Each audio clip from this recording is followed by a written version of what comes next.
Educated at Jackson State University with a focus on leadership in business, Rose is armed with both knowledge and passion, driving her relentless pursuit of excellence. Her unwavering commitment to quality of life, enhancement, and global business expansion sets her apart as a force to be reckoned with. Join me as I welcome Rose F. Coker. She unveils the transformative heart purpose, igniting a spark of inspiration and empowerment in every heart and mind. It's not just an event. It's not just an event, it's a journey towards total discovery. Ladies and gentlemen, Mrs. Why are you hiding behind me? Here. Mrs. Rose Patrick Coker.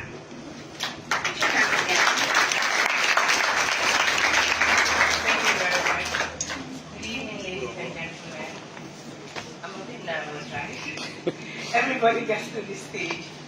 So I want to really thank the SaGG Foundation. Honestly, when they sent the invitation, I didn't know who I was going to share the table with. But when I saw the first fly, I was like, am I giving my picture? Like sharing the same platform with Dr. and Ma'am, I'm really honored. So I really had to prepare myself because when I saw the table, I was like, yeah, I need to come different. But thank you very much. So the first thing I did when I saw the topic was I researched the word purpose. And I think this is the first time researching it, even though I've been battling with finding my purpose. And the definition I got was, purpose can guide life decisions, influence behavior, shape goals, offer a sense of direction, and create meaning. So when I went through this, I took a pause. I'm like, this really defines the stage at which I am currently. Because I said, when I really found my purpose, it really guided the life decisions that I have taken. It has influenced my behavior, because if you knew me then and you knew me now, I'm totally a changed person. And the goals I've set for myself then and now is totally different. And it offers a sense of direction and it creates meaning. And definitely it has offered me a sense of direction that is creating meaning in my community and communities yet to come. So back to the topic in depth. So for finding purpose in discovery moments, I'll share 5 key points with you. 1, which is embrace exploration. 2, listen to your inner voice. 3, overcome challenges. 4, find meaning in service. And 5, stay true to yourself. So in embracing exploration, so I'm going to use my story with this topic, and I hope it inspires you. And I really pray it does inspire you. So growing up in the Gambian norms, they term you as Pharaoh. And that's what I've been termed growing up. I didn't know what all of that was, but till I got to grade 7, 8, I said to myself, I want to become a journalist. I'm an investigative journalist, for that matter. So that was my passion. So I did that until after grade 12. I think that wasn't, what's it called, journalism offered at the university. So, and then my foster parents also said during that realm it was very dangerous. And knowing how the I am, the type of questions I would ask, it may lead me to problems. So I didn't know what to do then. So I studied insurance I did only insurance at certificate level, and then I worked with an insurance company as a marketing executive. But whilst working in that company, I started my first business, which is the Rose Afrique brand. So whilst doing that, I had a few entrepreneurship trainings, but I think I was just given a toy in my hand, so I was doing so many different things. I explored so many different things till I figured like I have so much to do that I need to calm down. And I'll meet mentors that will tell me, Rose, you're doing too much, you're scattered. And sometimes it doesn't sit well with me. I was like, you know, things like that. But until my 29th birthday, I started yearning for different things, because that is when I started my agro business. So if you know me, I'm a Jola, and 90% of women harvesting oysters in the Gambia are Jolas, and most of them are from my tribe. So basically, the women harvesting are my mothers, aunties, grandmother, whatever tribe you want to, that's what they are. So when I was turning 30, I went on my knees, because when I took up entrepreneurship for a life career, I had to quit my full-time job as a marketing executive. And when I was leaving my job, I left with just $500 in my account. And I said to myself, this is the greatest decision I'm going to take, and I'm going to see it through. So I went on my knees and I prayed to God. I was like, I'm about to be 30. And I hear people say life begins at 40. You know, I hear different things from different people. And I love to listen to inspirational speakers. I listen to different ones. And each of them has played a vital role in my life as well. So I prayed to God. I said to him, I was like, I am turning 30 in, I think it was some minutes before 12. I said, this is what I'm hearing from you. And I cried bitterly. I really meant it, because I know what I want to do. So I said to him, I know I am skilled. You've given me so much skills.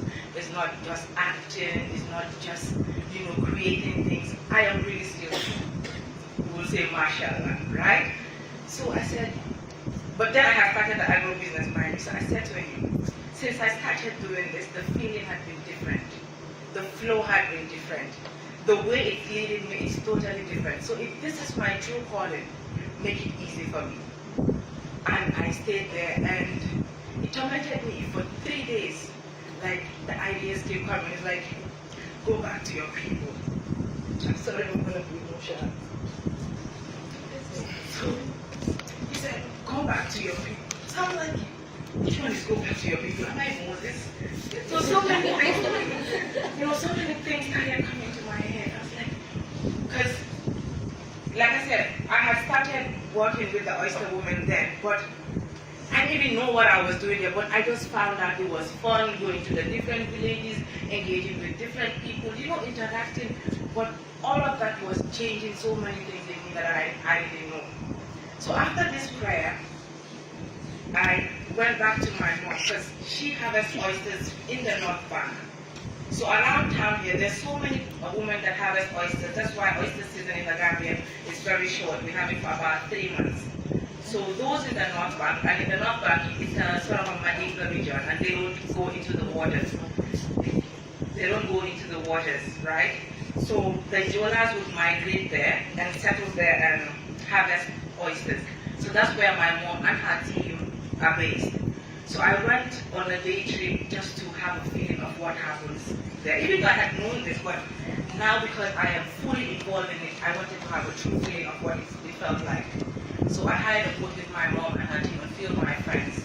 So we set around 5 a.m., got to the base. They had to cook their porridge for the journey because it was long. And she kept telling me, "Jimmy, like, oh, but you want people to really machine gun, like, it's like, small, like, people say, oh, yeah, because I was just actually going to see what's happening. So when we got there, my mom and her team got off the canoe, the boat. They went into the water. So they used old socks that they would wear. And one foot they would wear about 4 different socks to tie just because of the oyster shells down. So I saw them do all of that. I was just there in the boat and they went in. So that place is so muddy that you have to hold the oyster branch. If not, the sand might swallow you, I guess. So I saw my mom, like, they had to tie their waist and had a rope, to hold them from while they're harvesting. And they were so comfortable singing, chanting. You wouldn't hear anything aside maybe crickets and just this woman singing. I didn't go in the water in the first place, but I looked at this woman do this, and so when they feel that they've gone too low in the soil, they would swing and then sway themselves up back and then laughing about it. I was like, no, it's not possible. And then I saw little crabs go in their ears, their nose. I was like, man, why did you never that sort of thing? So it was all fun until I got back home. I was like, God, is this really where you're really calling me to? And this. But before I got home, I went into the water because I really wanted to feel what these women were going through. And I didn't wear socks, mind you. I went with my bare feet, but I was landing slowly and watching my steps. So when I had the feeling, I got home, everything changed. I was like, okay, now it's entrepreneurship do or die. And then I had started QuickCook, and I said to myself, now this brand is going to leave, and it's going to prosper, it's going to build generational wealth, and nobody can stop it. So mind you, when I had started QuickCook as well, I didn't have too much of a sense of direction, but I knew what I was doing. So one thing about me, I love to scale myself with other African countries. So I looked at Cameroon, I looked at all other countries, what they're doing. I was like, there is an app. And maybe this is what God has for me, and I'm definitely going to take it up. And because I have discovered so many different things and doing so many different things, starting QuickCook, the name, the value proposition, understanding the business was not difficult as when I was starting my first brand when it was African. Things began to become clearer. And then another thing I did, let me go back to my point. I'm so fluid. I see all of you so relaxed at the story. Sorry guys. So the other bit was the listen to your inner voice. So this was how I did that. It was, listening to myself, going back on my knees and praying. So I have gotten this. I looked at myself again. I was like, yeah, so this is what I've been hearing all along, finding your purpose. What is it that you have that you can run with? What is it that you have that you can use to change lives? I was like, this is big. And after I found my purpose, one thing I've always done is each time I'm praying, I pray for other young people who haven't found their purpose yet. Because what I say to myself, I found my purpose at 30. And when you look at the entrepreneurship ecosystem and the opportunities available, they're available for 18 to 35, right? If you don't find your purpose in that, age frame, after 35, you would really struggle to get certain opportunities. So I said to myself, that was when I was 30, right? So currently I'm 33. In 2 years' time, I'll be out of that gap. So now the goal is, before those 2 years, I'm going to increase the commerce in my account. And I know I can do it because I am determined. And the vision is so clear that when I share it with people, it sort of gives me a sense of joy. Like, I don't know how best to explain how I feel with what I'm doing, but I just pray everybody gets to this stage in their life when you know why you're called to this earth, how to use the skills you have positively, and always attract positive energy. And one thing I've learned also was to cut my circle, to cut my Duga. I've cut it to the extent that people are calling me Kayane Chep, Lady, Talatolo, Nini. I was like, no, who are them? I'm falling at them, do better. And I say to them like that because I've built that confidence that you can't stop me. And I just with someone just a few days ago, we were exchanging words, not negatively. And he said to me, one thing I like about you, the no one. I was like, wow, so right? So I've gotten to that point where I'm telling I'm not going to take any more you way and follow you right now. I didn't what they bought low you time change the more and film what I did because I'm not just now. But the family people have a focus, and that is where I am, and that is what will take me to overcoming challenges. So at this stage, I'm currently overcoming so many different challenges, and that is why when I saw the topic and see myself as a guest speaker, I cried. I was like, wow, okay, because now I'm also learning to share my experiences, and it's sort of a therapy for me as well. When I share it, when I go home, I feel really good. So when I started, I was like, okay, so this is the platform that I will definitely use to share some of the challenges. And one of the greatest challenges I've had is, then I used to think, right? And I've talked to people who I know that what them all nice, you only letter. I've done so many different things, but accessing certain opportunities, talking to certain people have been a challenge for me. But when I sat back, I was like, if they give me the opportunity, what would I tell them? I was like, okay. And this is me just talking to myself, and I always do this. I have a big mirror and I look at myself, where to go? I ask myself the questions, I answer the questions, I go back and forth. So I said to myself, if they give me the opportunity or they give me the platform, what would I say? I was like, am I really ready? So these are all the questions I've asked myself, made me go back to my little corner, worked on myself to the extent that who knew one time when the rose low get 3 million now, get 3 million, at 3 million, the 3 million, because now I know it to my fingertips. So I don't no longer aim at this, I'll tell you what QuickCook does. Right? So these are all things I've done, and mind you, I try to develop myself. I've spent so much time on myself. So much time. And one other one is finding meaning in service. So in finding meaning in service, I'll give you a scenario before I got the Mandela Washington Fellowship. So in 2016, it was my first time applying. So I applied, but I didn't get through. I wasn't ready, of course.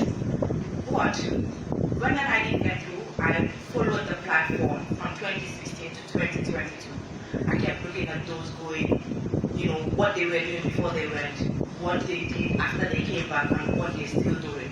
So I started monitoring this platform, and I started grooming myself for it. So in 2021, I really wanted to apply, but then COVID-19 came. But I realized it was being done virtual. I said, no, you want to get 6 years.